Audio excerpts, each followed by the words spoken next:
Hello student, welcome to my study channel শিক্ষা দিশারি। তো আজ আমরা 11-এর নিউট্রিশনের পুষ্টিতে ভিটামিন বি1-এর যে বিভিন্ন ডিজিজগুলো আমরা বি1-এর অভাবজনিত যে ডিজিজগুলো সেগুলো সম্পর্কে আলোচনা করছিলাম। তো আমাদের আজকের টপিক হচ্ছে ওয়ের্নিকের এনসেফ্যালোপ্যাথি। দেখো, ওয়ের্নিকের এনসেফ্যালোপ্যাথি এটা কিন্তু ভিটামিন বি1-এর একটি অভাবজনিত রোগ। ঠিক আছে, এই রোগটি সম্পর্কে আমরা আজকে একটু জেনে নেব।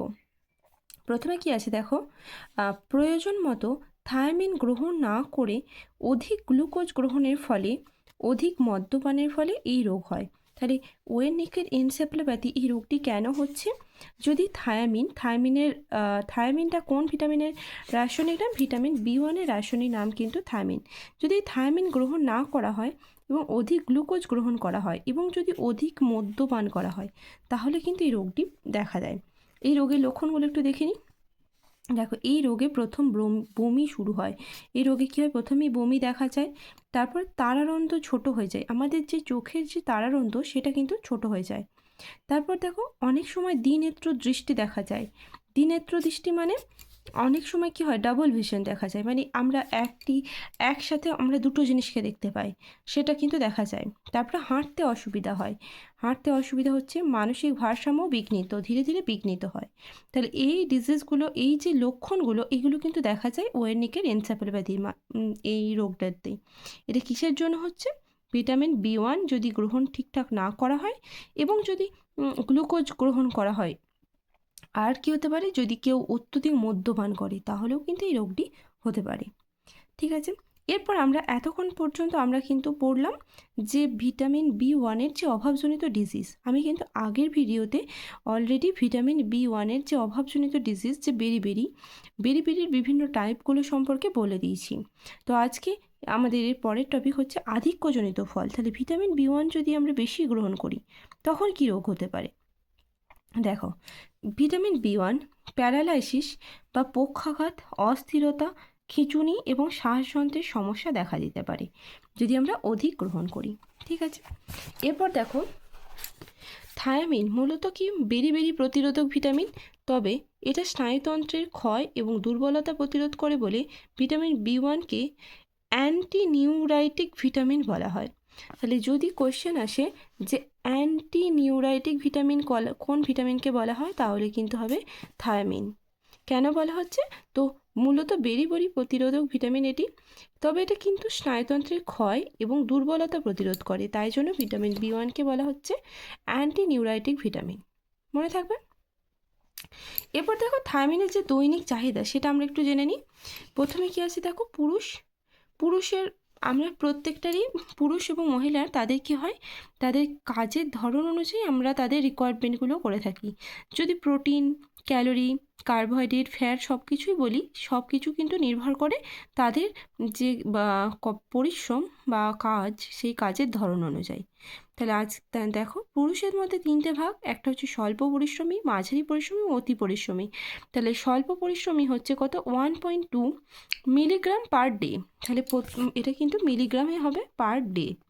মাঝারি পরিশ্রমী হচ্ছে 1.5 মিলিগ্রাম পার ডে। অতি পরিশ্রমী হচ্ছে 1.9 মিলিগ্রাম পার ডে।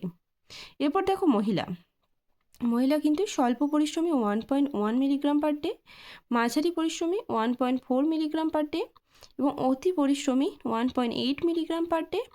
আর গর্ভবতীদের দেখো আছে 1.6 মিলিগ্রাম পার ডে। আর যদি বলে স্তন্যদাত্রী দুটো ভাগ আছে আমরা জানি। একটা হচ্ছে 0 থেকে 6 মাস, সেটা হচ্ছে 1.7 মিলিগ্রাম পার ডে, এবং 7 থেকে 12 মাস, এটা 1.7 মিলিগ্রাম পার ডে। মানে দুটোই কিন্তু একই। এরপর দেখা হচ্ছে সদ্যজাত শিশু 0 to 6 মান্থ, এটার কিন্তু থায়ামিনের রিকোয়ারমেন্ট কিছু দেওয়া নেই। 7 to 12 মান্থও দেওয়া নেই। 1 থেকে 13 বছরের মধ্যে দেওয়া আছে শিশু, যেটা 0.6 মিলিগ্রাম পার ডে। 4 থেকে 6 বছরে দেওয়া আছে কত? 0.8 milligram per day. 7 to 9 years দেওয়া আছে 1.0 মিলিগ্রাম পার ডে। আবার বালক দেখো, 10 থেকে 12 বছর 1.3, 13 থেকে 15 1.6 মিলিগ্রাম পার ডে, 16 থেকে 18 বছর না 1.9 মিলিগ্রাম পার ডে। এবার বালিকা কি আছে? 10 থেকে 12 বছর 1.2 মিলিগ্রাম পার ডে, 13 থেকে 15 বছর 1.3 মিলিগ্রাম পার ডে, 16 থেকে 18 বছর 1.4 মিলিগ্রাম পার ডে। ঠিক আছে, তাহলে কিন্তু আমাদের ভিটামিনের রিকোয়ারমেন্টটা বা আমাদের কিন্তু এই ছকটা মনে রাখতে হবে ভিটামিনের রিকোয়ারমেন্টে। তাহলে কিন্তু ভিটামিন B1টা কমপ্লিট হয়ে গেল। এরপর আমি আসছি নেক্সট ভিটামিন B2 বা রাইবোফ্লেভিন। ভিটামিন B2 এর রাসায়নিক নাম কি? রাইবোফ্লেভিন। দেখো, ভিটামিন B2 বা রাইবোফ্লেভিন কিন্তু সর্বপ্রথম দুধে পাওয়া যায়। এই আমেরিকাতে এই ভিটামিনটি জি নামে পরিচিত ছিল এবং ইংল্যান্ডে B2 নামে। জি ভিটামিনকে পরবর্তীকালে রাইবোফ্লেভিন নামে অভিহিত করা হয়। তাহলে ভিটামিন B2 এর যে একটুখানি প্রথমে কোনো একটা ইতিহাস দেওয়া থাকে, সেই ইতিহাসটা এখানে দেওয়া আছে। এরপর দেখো বৈশিষ্ট্য আমরা একটু জেনে নিই।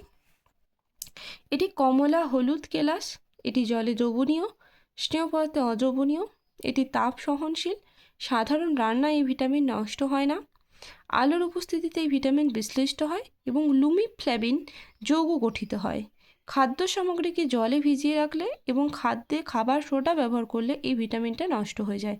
তাহলে ভিটামিন বি কিন্তু বি কমপ্লেক্স সবটাই কিন্তু আমাদের জলে দ্রবণীয় এবং ফ্যাটে অদ্রবণীয়। আর এই ভিটামিনটা কিন্তু তাপে নষ্ট হয় না। কিন্তু যদি কোনো ভিটামিন B2 জাতীয় কোনো খাবার যদি আমরা জলে ভিজিয়ে রাখি তাহলে কি, বা যদি খাবার সোডা ব্যবহার করি তাহলে কিন্তু ভিটামিনটা নষ্ট হয়ে যায়।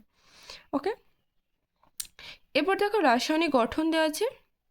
আচ্ছা, রাসায়নিক গঠন কিন্তু তোমাদের এতটা পড়ে না পরীক্ষায়, তো সেটা অতটা ইম্পর্টেন্ট নয়, তো আমি উৎসই চলে যাচ্ছি। ঠিক আছে, আচ্ছা এই সংকেতটা একটু জেনে রাখবে। রাইবোফ্লেভিনের সংকেতটা C17H20 N4O6, মানে এই সংকেত যেটা দেওয়া আছে এই সংকেতটা তোমরা একটু মনে রাখবে। এরপর দেখো উৎসতেও চলে আসি। দেখো উদ্ভিজ্জ উৎস এবং প্রাণীজ উৎস দুটো ডিভাইড করা আছে। উদ্ভিজ্জ উৎসর মধ্যে কি আছে? গমের অঙ্কুর, ইস্ট, মিহি চাল, আলু। প্রাণীজ উৎসের মধ্যে কি আছে? যকৃৎ, বৃক্ক, ডিম, দুধ, এগুলো। আর সর্বশ্রেষ্ঠ যদি উৎস জানতে চাই তখন শুকনো ইস্ট এবং যকৃৎ। ওকে, এরপর চলে আসছি আমি যে রাইবোফ্লেভিন সমৃদ্ধ কিছু খাবারের নাম এবং সেখানে কি কতটা পরিমাণ রাইবোফ্লেভিন আছে। দেখো যকৃতে কত আছে? 3.1 থেকে 4.0 মিলিগ্রাম পার 100 গ্রাম। 100 গ্রাম যদি আমরা লিভার বা যকৃৎ খাই সেখানে আমরা পাবো 3.1 থেকে 4.0 মিলিগ্রাম রাইবোফ্লেভিন। রাইবোফ্লেভিন কিন্তু ভিটামিন B2। আর শুকনো ইস্টটা হচ্ছে 3.5 থেকে 4.5 milligram per 100 gram. Egg powder, যেটা ডিমের যে গুঁড়ো এগ পাউডার, সেটাতে হচ্ছে 1.6 to 2.0 milligram per 100 gram. Skimmed milk powder, এটাতে হচ্ছে 1.6 to 1.7 milligram per 100 gram. Whole milk powder 1.3 to 1.4 milligram per 100 gram. আর দুধে দেখো আছে কত? 0.6 থেকে 3.42 মিলিগ্রাম পার 100 গ্রাম। ডিমে কত আছে? 0.29 থেকে 0.35 মিলিগ্রাম পার 100 গ্রাম। মাংসে কত আছে? 0.2 থেকে 0.3 মিলিগ্রাম পার 100 গ্রাম। মাছে কত আছে? 0.2 থেকে 0.3 মিলিগ্রাম পার 100 গ্রাম। সবগুলোই কিন্তু 100 গ্রামের মধ্যে আছে। সম্পূর্ণ দানাশস্য 0.10 থেকে 0.16 মিলিগ্রাম পার 100 গ্রাম। ডালে আছে 0.21 থেকে 0.32 মিলিগ্রাম পার 100 গ্রাম। তৈলবীজ এবং বাদামে আছে 0.15 থেকে 0.30 মিলিগ্রাম পার 100 গ্রাম। ওকে, আরেকটু দেখো মাঝারি উৎস আছে। মাঝারি উৎস হচ্ছে সবুজ পত্রবহুল সবজি 1.15 থেকে 0.30 মিলিগ্রাম পার 100 গ্রাম। মিলের চাল ও সাদা ময়দা 0.03 থেকে 0.08 মিলিগ্রাম পার 100 গ্রাম। মূল কন্দ ও অন্যান্য সবজি এখানে 0.03 থেকে 0.12 মিলিগ্রাম পার 100 গ্রাম। ওকে, তাহলে আজকে কিন্তু আমি তোমাদের এই উৎস পর্যন্ত করালাম। নেক্সট ভিডিওতে আমি আলোচনা করব ভিটামিন B2 এর যে কাজ এবং অভাবজনিত লক্ষণ সব কিছু সম্পর্কে। তাহলে আজকের ক্লাস আমি এখানেই এন্ড করছি। ওকে, থ্যাংক ইউ।